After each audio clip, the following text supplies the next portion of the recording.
বিএনপির চেয়ারপারসন তারেক রহমান আজ দুপুরে এনটিআরসি এর নিবন্ধনধারী নিয়োগ প্রত্যাশী শিক্ষকরা রাস্তায় অবস্থান করছিলেন এবং সেখানে কিন্তু দাঁড়িয়ে তারেক রহমান তাদের খুব কাছাকাছি গিয়ে তাদের কথা শুনেছেন। অর্থাৎ রাস্তায় দাঁড়িয়ে অবস্থানরত এনটিআরসি কর্তৃক নিবন্ধনধারী নিয়োগ প্রত্যাশী শিক্ষকদের সাথে শুভেচ্ছা বিনিময়, কথোপকথন এবং তাদের নানান ধরনের অভিযোগের কথা কিন্তু আজকে শুনেছেন তারেক রহমান। শিক্ষকদের প্রধান দাবি হলো নিয়মিতভাবে চাকরি প্রাপ্তি ও সরকারের কাছ থেকে ন্যায্য সুযোগ নিশ্চিত করা।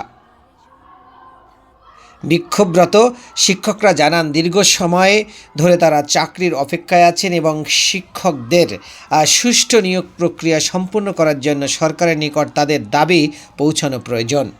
জনাব তারেক রহমান শিক্ষকদের কথা মনোযোগ দিয়ে শোনেন এবং তাদের সমস্যা সমাধানের বিষয়ে প্রয়োজনীয় পদক্ষেপ নেওয়ার জন্য আহ্বান জানান। শিক্ষকরা আশা প্রকাশ করেন যে এই ধরনের সরাসরি আলাপ আলোচনার মাধ্যমে তাদের দীর্ঘদিনের অপেক্ষা এবং সমস্যার সমাধান সম্ভব হবে এবং ন্যায্য নিয়োগ প্রক্রিয়া নিশ্চিত হবে।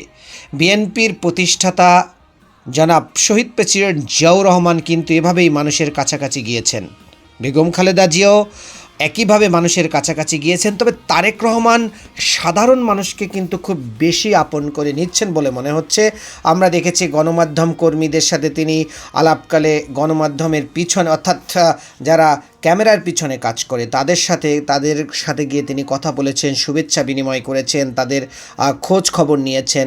তারপরে দেখলাম যে আমরা রিক্সা ভ্যান শ্রমিকদের ডেকে নিয়ে তাদের সাথে তিনি খুবই সৌহার্দ্যপূর্ণ পরিবেশে আলাপ আলোচনা করেছেন।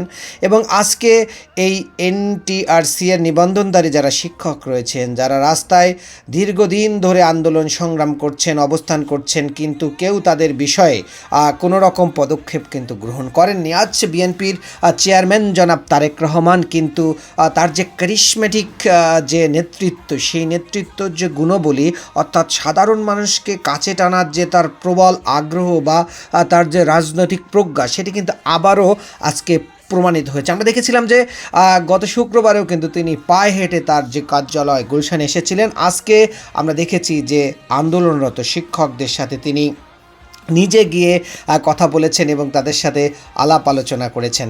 অর্থাৎ তারেক রহমান যে এগিয়ে যাচ্ছেন, এটি হচ্ছে তার বাস্তব প্রমাণ।